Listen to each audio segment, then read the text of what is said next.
अस्सलामु अलैकुम वरहमतुल्लाहि वबरकातुहू नहमदुहु व नसल्ली अला रसूलिहिल करीम अम्मा बाद फ़अऊज़ु बिल्लाहि मिनश शैतानिर रजीम बिस्मिल्लाहिर रहमानिर रहीम।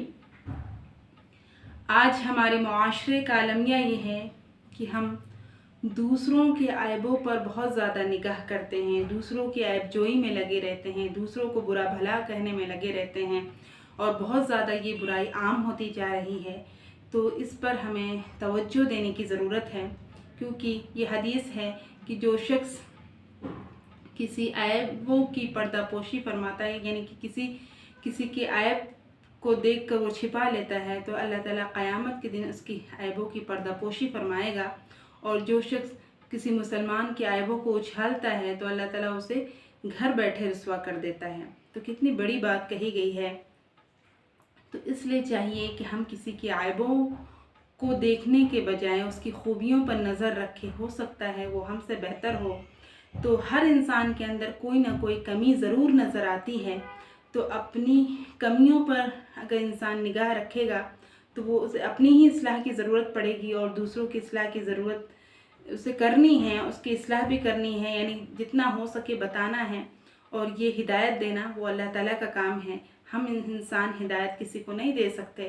तो अगर कोई किसी के गुनाह को देखे तो चाहिए कि वो हाथ से रोके, अगर उसकी इस्तिताअत नहीं रखता तो चाहिए कि वो ज़ुबान से रोके, अगर ज़ुबान से भी इस्तिताअत नहीं रखता तो वो अपने कम से कम उसका अपने दिल में बुरा जाने, ये कम से बहुत कमज़ोर ही दर्जा है ईमान का।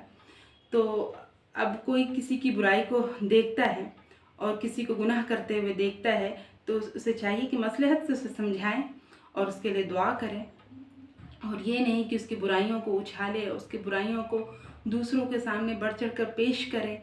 तो ये अपनी नेकियां जो है ज़ाया हो जाती है। जितनी भी हमने नेकियां की होती हैं, अपनी नेकियां जो हैं दूसरे के उसमें चली जाती है और उसकी गुनाह हमारे सर थोप ली जाती है। तो ये सोचना चाहिए कल क़यामत के दिन कोई बोझ उठाने वाला किसी का बोझ नहीं उठाएगा।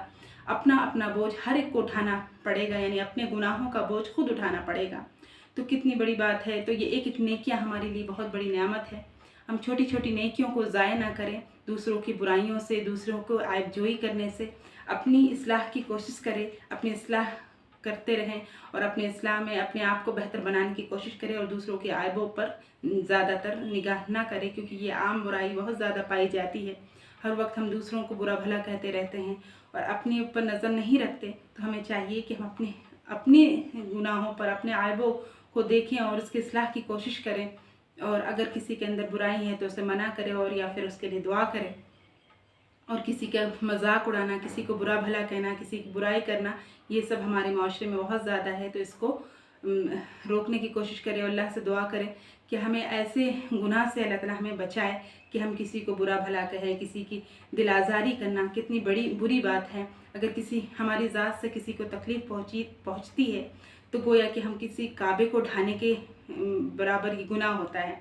तो इसलिए हम इस बात से बचें कि हमारी ज़ुबान और हाथ पैर से लोग महफूज रहें। ये भी हदीस है कि मुसलमान वो है जो किसी की मुसलमान और हाथ पैर ज़ुबान से लोग महफूज रहें। ऐसी बात ना कहें कि उससे बुरा लगे, और ऐसे बड़े बड़े बोल ना बोलें कि लोगों को बुरा लगे। ये बहुत ज़्यादा पाया जाता है। तो इसलिए हमें चाहिए कि अपने गुनाहों पर नादिम हों और अपने ऐबों की इस्लाह करें और दूसरों के ऐबों की को उछालने से बचें। और ये जो है, अगर इंसान के अंदर बहुत सारी खूबियाँ हैं, अगर इंसान बहुत सारी क्वालिटीज़ का मालिक है, तो ये नहीं कि अपने आप पर गुरूर करना और घमंड करना, ये अल्लाह को बहुत नापसंद है। क्योंकि अल्लाह ताला ने कुरान में फरमाया, वाला तमशी फिल अर्दि मरहन, तुम ना चलो ज़मीन में इतराते हुए। और गुरूर करना अल्लाह को नापसंद है। कोई भी चीज़ को अल्लाह ने आपको अता फरमाई है तो वो गोया कि वो आपकी खुद कोई कमाल नहीं है, बल्कि तमाम तारीफ़ें किसके लिए? अल्लाह रब्बुल इज़्ज़त के लिए है। और अल्लाह रब्बुल इज़्ज़त ने वो सिफ़ात से आपको नवाजा है, तो इस तमाम तारीफ़ें किसके लिए हुई? अल्लाह के लिए हुई। ना ही हम इंसान एक मिट्टी के इंसान हैं और कमज़ोर इंसान हैं, हम कुछ नहीं कर सकते। जो कुछ भी हमसे अल्लाह ताला कहलवाता है हम कहते हैं, यानी कि हर इंसान के अंदर जो भी कोई खूबी है तो वो सब तमाम तारीफ़ें किसके लिए बनती हैं? अल्लाह रब्बुल इज़्ज़त के लिए बनती हैं। तो अगर कोई बहुत ज़्यादा खूबियों का मालिक है तो अपने आप पर इतराए और घमंड करे और उस पर क्या नाम था, बड़े बड़े बोल बोलना, ये अल्लाह को नापसंद है। और किसी पर को हकीर समझना, ये सब किसी को भी हक़ीर ना समझे, क्योंकि हर मुसलमान काबिल एहतराम है। हर मुसलमान को इज़्ज़त की निगाह से देखना चाहिए, क्योंकि हर मुसलमान आप सल्लल्लाहु अलैहि वसल्लम का उम्मती है। तो उसके बाद हमें इकराम करना चाहिए, और उसके साथ सलाम करना चाहिए, और अच्छे अखलाक से पेश आना चाहिए, और अपनी ज़िंदगियों को भी बेहतर बनाएं और दूसरों की इस्लाह करते रहें, क्योंकि ये ज़िंदगी बहुत मुख्तसर है और कब छीन ली जाए। तो इसलिए हम जब तक ज़िंदा रहें, हमारी ज़ुबान से कुछ ऐसी बातें निकलें ताकि लोगों को फ़ायदा पहुँचे, और हम कुछ ऐसा कर जाए ताकि लोगों को फ़ायदा पहुँचे और लोगों को परेशानी का बायस ना बने। हम जब तक ज़िंदा रहें, हम लोगों के लिए फ़ायदे का बायस बने। तो अल्लाह ताला हमें कहने सुनने से ज़्यादा अमल की तौफीक बख्शे, और जो भी गलती कोताही होती है उसको नज़रअंदाज करें। अस्सलाम वालेकुम।